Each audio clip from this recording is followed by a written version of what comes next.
Hi friends, ఈ video Kanchi గచ్చిబౌలిలోని 400 ఎకరాల అడవి గురించో, అందులో ఉన్న 734 మొక్కల జాతుల గురించో, 220 రకాల జంతు జాతుల గురించో చెయ్యట్లేదు. మన కోసం, మనుషుల కోసం, మన భవిష్యత్తు కోసం చేస్తున్నా.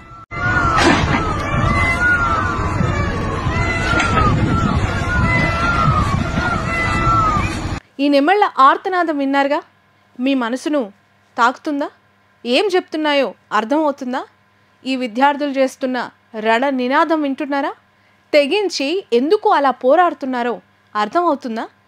మంత్రుల సమాధానం విన్నారు. దాని వెనక అల్టిమేటం మీకు వినిపించిందా? ఈ ప్రశ్నలన్నింటికీ జవాబులు కాదు మనం చెప్పుకోవాల్సింది, అంతకు మించి లోతైన విశ్లేషణ జరగాలి ఇక్కడ.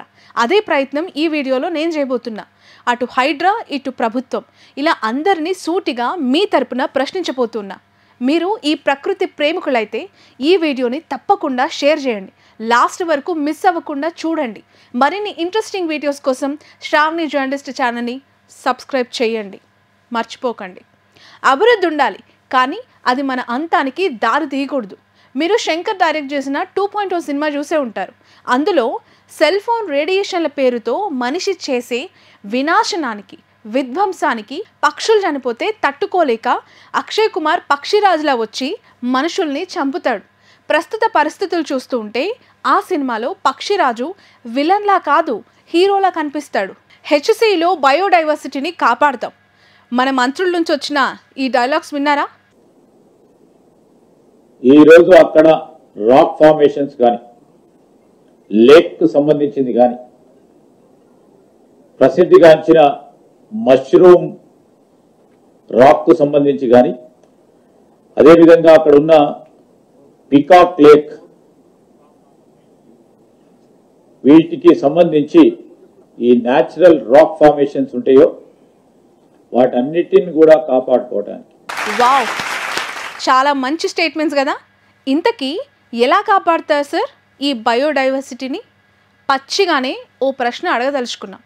అసెంబ్లీలో సీఎం రేవంత్ రెడ్డి చెప్పింది వినపడలేదా? అర్థం కాలేదా? ప్రభుత్వం ఇచ్చిన అల్టిమేటం ఏంటి? ఆ 400 ఎకరాలని ఐటీ కంపెనీలకు, పరిశ్రమలకు ఇస్తామని. అలాంటప్పుడు ఆ 400 ఎకరాల్లో బయోడైవర్సిటీని కాపాడే ఛాన్స్ ఇంకెక్కడుంది? ఎలా ఉంది? 4-5 ప్రొక్రైనర్ల శబ్దానికే నెమళ్ళు కంగారు పడిపోయి కేకలు వేస్తూ పరిగెడుతూ ఉంటాయి. అటు ఇటు ఉరుకులు పరుగులు తీస్తూ ఉంటాయి. మరి ఐటీ కంపెనీలో పరిశ్రమలు వస్తే, నిర్మాణాలు జరిగితే ఏ స్థాయిలో విధ్వంసం జరుగుతుంది అక్కడ? అప్పుడు ఆ మూగ జీవాల పరిస్థితి ఏంటి? ఓహో, వాటిని వేరే ప్రాంతానికి తరలిస్తామంటారా? ఎక్కడికి తరలిస్తారు సార్? ఒక వీధిలోకి పొరపాటున మరో కుక్క వస్తేనే ఆ ఉన్న కుక్కలన్నీ తరిమి కొడతాయి.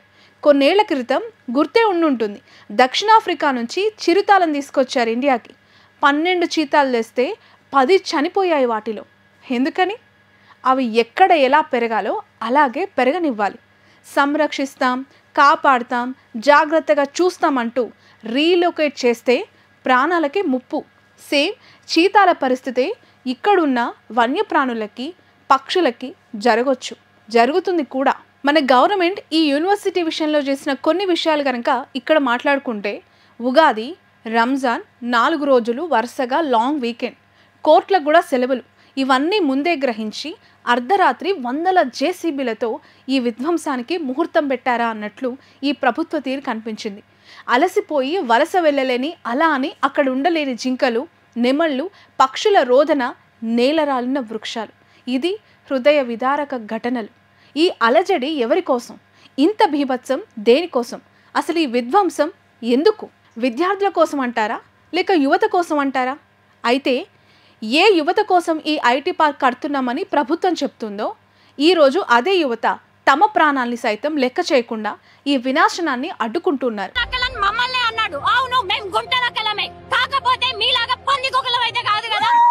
జంతువుల ప్రాణాలని కాపాడని మహాప్రభు అంటున్నారు. Not an inch more, not an inch back అంటున్నారు ఆ విద్యార్థులు. ఆ 400 ఎకరాల్లో 734 రకాల మొక్కలున్నాయి. 220 పక్షి జాతులు, మచ్చల జింకలు, పాములు, నక్షత్రపు తాబేళ్లు, అడవి పందులు, ముళ్ళ పందులు, ఇవన్నీ ఉన్నాయి. స్వేచ్ఛగా బ్రతుకుతున్నాయి అక్కడ. ఎవరో ఇచ్చిన స్టేట్మెంట్ కాదు ఇది. కాంగ్రెస్ పార్టీకి అనుబంధంగా పనిచేసే NSUA చెప్పిన మాట. వాటిని నాశనం చేయొద్దని ఘాటుగానే లేఖ రాసింది. ఆ లెటర్కి ఇచ్చిన హెడ్డింగ్ ఏంటో జాగ్రత్తగా చూసారా ఈ కాంగ్రెస్ పార్టీ నాయకులు? No tigers, no deer, no sense అని. జింకలు, పులులు, సింహాలు లేవు, కేవలం కొన్ని గుంట నక్కలే ఉన్నాయని చెప్పడం సెన్స్ లేని మాటలు అని కాంగ్రెస్ పార్టీ విద్యార్థి విభాగమే ఘాటుగా రిప్లై ఇచ్చింది. మరి మీకు కనిపించిందో లేదో, వీటిని తొలగించకుండానే, తరలించకుండానే ఐటీ కంపెనీలు పరిశ్రమలు పెడతారా? బయోడైవర్సిటీని ఇకపై ఎలా కాపాడుతారు? ఇవన్నీ చేస్తూ హైడ్రా ఈ ప్రభుత్వం మానస పుత్రిక. దాని పనేంటి? చెరువు దరిదాపుల్లోకి కాదు కదా, చెరువు వైపు చూసినా బుల్డోజర్లు లేస్తాయని చెప్పింది ఈ ప్రభుత్వమే కదా. మరి 400 ఎకరాల్లో 3 చెరువులు ఉన్నాయి. ఒకటి ఎస్ఆర్ లేక్, రెండోది బఫేలో లేక్, మూడోది పికాక్ లేక్. అక్కడుండే మూగజీవాలకి ఈ నీళ్ళే ఆధారం. అంతేకాదు చుట్టుపక్కల ప్రాంతాలకు కూడా గ్రౌండ్ వాటర్ రిసోర్స్ని స్వచ్ఛందంగా ఉంచుతూ నీటి స్థాయిని కాపాడుతుంది కూడా ఇక్కడ చెరువులే. అలాంటి చెరువుల చుట్టూ ఐటీ కంపెనీలు, పరిశ్రమలు ముఖ్యమంత్రి గారు పెడతారట. రంగనాథ్ గారు గుర్తున్నారు కదా, మన హైడ్రా కమిషనర్. రంగనాథ్ సార్, ఖచ్చితంగా మీరు ఇన్వాల్వ్ అవ్వాలి. మీ బుల్డోజర్లు, ఇంజన్లని రెడీ చేసుకోవాల్సిన టైం వచ్చింది. హెచ్సి పక్కనే ఉన్న 400 ఎకరాల్లో నిర్మాణాలు చేపడతారంట. అక్కడ 3 చెరువులు ఉన్నాయి. వాటి క్యాచ్మెంట్ ఏరియాలోనే ఈ నిర్మాణాలు ఇప్పుడు రాబోతూ ఉన్నాయి. ఇక్కడ ఒకటి అర్థం కాని విషయం ఏంటంటే, కట్టాక కూల్చడం ఏంటి? కట్టక ముందే అడ్డుకుంటే బాగుంటుంది కదా. అయినా హైడ్రా కూడా తన రూల్ బుక్లో ఒక్కొక్కరికి ఒక్కో న్యాయం అనే సూత్రం రాసుకుందా? పచ్చిగా చెప్తున్నా, ఇదే నిజం. చెరువును ఆక్రమించారని మధ్యతరగతి వాళ్ళు కట్టుకున్న ఇళ్లను కూల్చేశారు.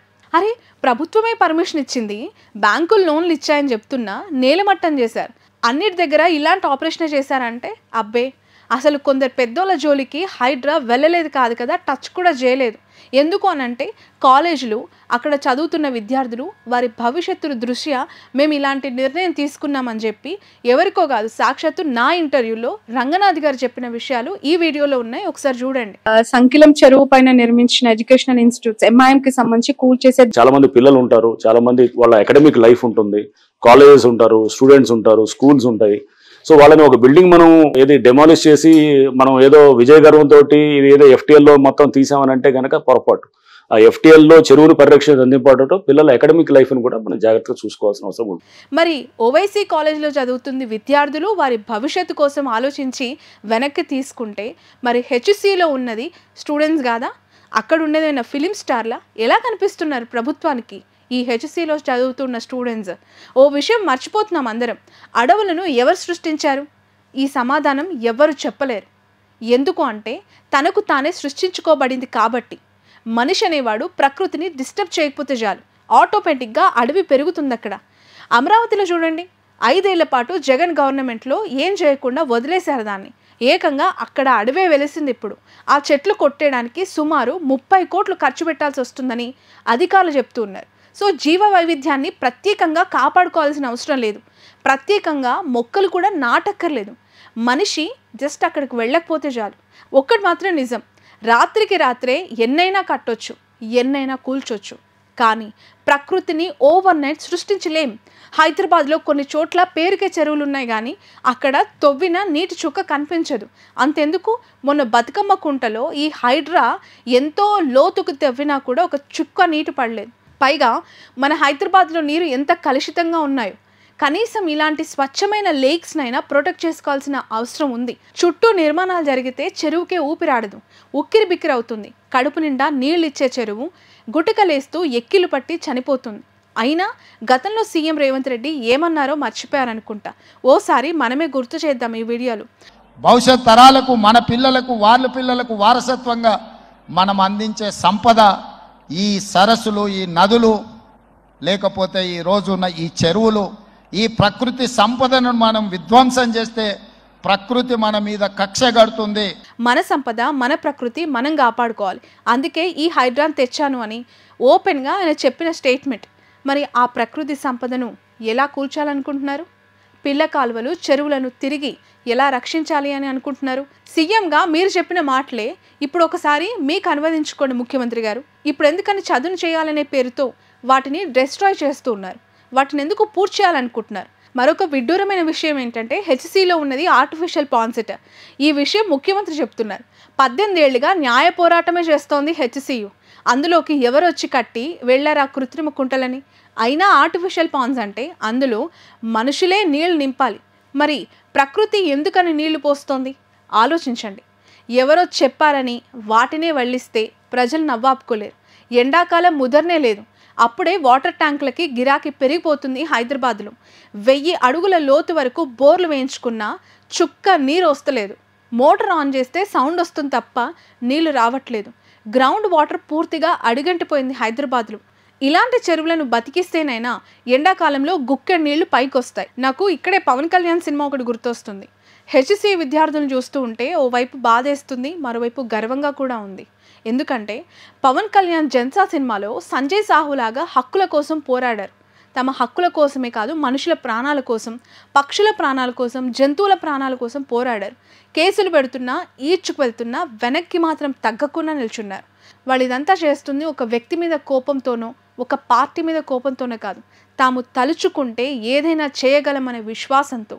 అయితే విద్యార్థులు ఇంతలా ఫైట్ చేస్తూ ఉంటే సెలబ్రిటీలు నాగ్ అశ్విన్, రష్మి, రేణు దేశాయ్, తరుణ్ భాస్కర్ లాంటి వాళ్ళు మినహాయిస్తే మేము తోపులము, సూపర్ స్టార్లము అండ్ సిల్వర్ స్క్రీన్ స్టార్స్ అని చెప్పుకునే వాళ్ళు ఎక్కడికి పోయారు? ఎందుకు రెస్పాండ్ అవ్వట్లేదు? అదే అడవిలో ఏ మూలను ఒక రామాలయం లేదా ఒక మసీద్ లేదంటే ఇంకో చర్చ్ ఉండుంటే ఈరోజు ఈ వినాశనం జరిగి ఉండేదా? ఇలాంటి డెసిషన్ ముఖ్యమంత్రి గారు తీసుకునే ఉండేవాళ్ళ?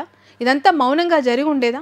సో మీ అందరి తరపున ఈ వీడియో ద్వారా నేను ప్రశ్నించాలనుకుంటుంది, కాదు కూడదు అని ముందుకెళ్తే ప్రభుత్వాలు అనేవి ఈ రాష్ట్రానికి ట్రస్టీలు మాత్రమే అన్న విషయం ప్రజలే గుర్తుకు చేసే టైం రావచ్చు. ఆ పరిస్థితి ఖచ్చితంగా వస్తుంది. ఆ చరిత్ర మనం గతంలో చూసాం. తెలంగాణలోని సంపద అంతా తెలంగాణ ప్రజలదే. ఈ నేల, ఈ మట్టి, ఈ గాలి పూర్తిగా తెలంగాణ ప్రజల సొంతం. వాటిని కాపాడుతూ మరో ప్రభుత్వానికి అందించడమే ప్రస్తుత ప్రభుత్వాల విధి అని గుర్తు చేయాల్సిన సమయం రావచ్చు. ఖచ్చితంగా ప్రభుత్వం బయోడైవర్సిటీ విషయంలో వెనక్కి తగ్గాలి. ఎందుకు అనంటే అక్కడున్న మూగజీవాలు, జీవరాశుల ఉనికిని ఆ 400 ఎకరాల కోసమే, ఐటీ పార్క్ చేయడం కోసమే కాదు, కొన్ని వేలల్లో చదువుకుంటున్న విద్యార్థులు, వారి భవిష్యత్తు తరాల కోసం కూడా ప్రభుత్వం ఈ నిర్ణయాన్ని వెనక్కి తీసుకోవాల్సిన అవసరం ఎంతైనా ఉంటుంది. మీ ఉనికిని మీరు ప్రశ్నించాలనుకుంటున్న దాన్ని ప్రభుత్వం దృష్టికి మీ ఆవేదనని తెలియచేయాలి అంటే ఖచ్చితంగా #SaveHCU అని చెప్పి కమెంట్ రూపంలో తెలియచేయండి.